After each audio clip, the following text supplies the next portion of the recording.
ऐसे मानो कुछ हुआ ही ना हो। लेकिन इंडिया टीवी पर पहली बार आप एक चश्मदीद की गवाही देख रहे हैं। बृजभूषण मामले में एक नया ट्विस्ट आ गया है। बृजभूषण शरण सिंह के खिलाफ जिस नाबालिग पहलवान ने यौन शोषण का केस दर्ज कराया था, उसके पिता का बड़ा बयान आया। उनका कहना है कि उनकी बेटी ने बदले की भावना से बृजभूषण सिंह पर झूठा केस दर्ज कराया था।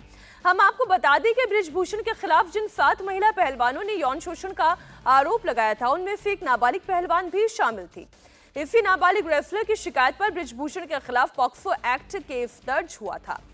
अब इस रेसलर के पिता का कहना है कि उन्होंने अपनी बेटी के साथ हुए कथित अन्याय का बदला लेने के लिए यौन शोषण की झूठी शिकायत दर्ज कराई थी। नाबालिग रेसलर के पिता के मुताबिक ट्रायल में भेदभाव की वजह से उनकी बेटी हार गई थी, जिसका बदला लेने के लिए उसने ये आरोप लगाया था। अब सरकार से वो निष्पक्ष जांच का वादा लेकर आए हैं, इसलिए उन्होंने अपना केस वापस ले लिया है। तो बहुत सारे ट्विस्ट आ रहे हैं। पहला तो वो जो अभी हमने आपको जगबीर सिंह का बयान सुनवाया, जो उनकी आंखों के सामने घटित हुआ। लखनऊ का फुकेट का पूरा किस्सा उन्होंने इंडिया टीवी के दर्शकों के सामने रख दिया। लेकिन नाबालिग रेसलर ने जो आरोप लगाया, उसने अपना आरोप वापस ले लिया, क्योंकि उसने कहा कि गलत तरीके से ट्रायल करवाए गए और वो उसका बदला लेना चाहती थी, इसलिए उसने ऐसे आरोप लगाए। हालांकि अब बृजभूषण सिंह से जब इन तमाम मामलों पर उनकी राय जानने की कोशिश की गई, तो बृजभूषण ने कुछ भी कहने से इनकार कर दिया। उनका कहना यह है कि मामला चूंकि जुडिशियल कस्टडी में है, इस वक्त कोर्ट में है, इसलिए वो इस पर कुछ भी कमेंट नहीं करेंगे। सब जुडिस मामले के होने की वजह से उन्होंने कहा कि 15 तारीख तक सरकार ने चार्जशीट दाखिल करने का फैसला लिया है और इसके बाद ही वो कोई बयान देंगे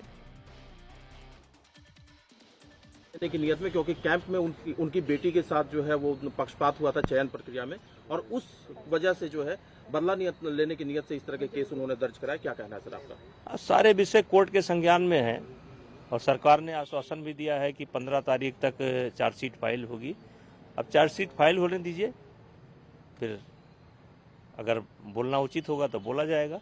अभी मुझे नहीं लगता है कि मुझे कुछ बोलना चाहिए। लेकिन जितने भी पहलवान प्रदर्शन कर रहे थे, उन्होंने आरोप लगाया कि आप लगातार दबाव बना रहे हैं, लेकिन अब तो मामला ही पलट गया। आप वो कह रहे हैं कि उन पर दबाव बनाया गया था कि वो इस तरह के केस दर्ज कराएं पॉक्सो एक्ट के अंतर्गत। ये काम कोर्ट का है।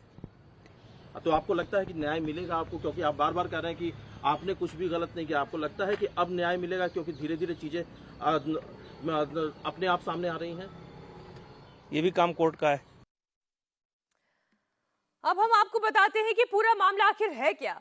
आखिर नाबालिग रेसलर क्यों बृजभूषण शरण सिंह से बदला लेना चाहती थी? दरअसल साल 2022 में लखनऊ में एशियाई अंडर 17 चैंपियनशिप के लिए एक ट्रायल किया गया था। नाबालिग पहलवान फाइनल में हार गई थी, जिसकी वजह से उसे भारतीय टीम में जगह नहीं दी गई। इस रेसलर को यह लगा था कि रेफरी ने जानबूझकर उसे हराया है और ऐसा बृजभूषण सिंह के कहने पर, उनके इशारे पर किया गया है, जिसका बदला लेने के लिए उसने बृजभूषण पर यौन शोषण का केस दर्ज कराया था। नाबालिग रेसलर ने कोर्ट से बृजभूषण शरण सिंह के खिलाफ यौन शोषण का अपना बयान वापस ले लिया है। अब सिर्फ भेदभाव का केस चलाया जाएगा। नाबालिग रेसलर ने पहले आरोप लगाया था कि बृजभूषण शरण सिंह ने पहले उसे जबरन खींचा था और हाथ कंधे से नीचे ले गया था, जबकि वो अब कह रही है कि उसके साथ जो ट्रायल हुआ था उसमें भेदभाव किया गया था। गलत रेफरी की वजह से इस तरीके से जो बृजभूषण शरण सिंह है, उसके इशारे पर गलत जजमेंट दिया गया था और इसकी वजह से बदले की भावना उसके मन में थी। भेदभाव का विरोध करने पर उसे धमकी भी दी गई थी। नाबालिग रेसलर ने पहले आरोप लगाया। इंडिया टीवी हर वक्त हर जगह डाउनलोड करने के लिए सर्च करें India TV news Google play store या ऐप स्टोर पर।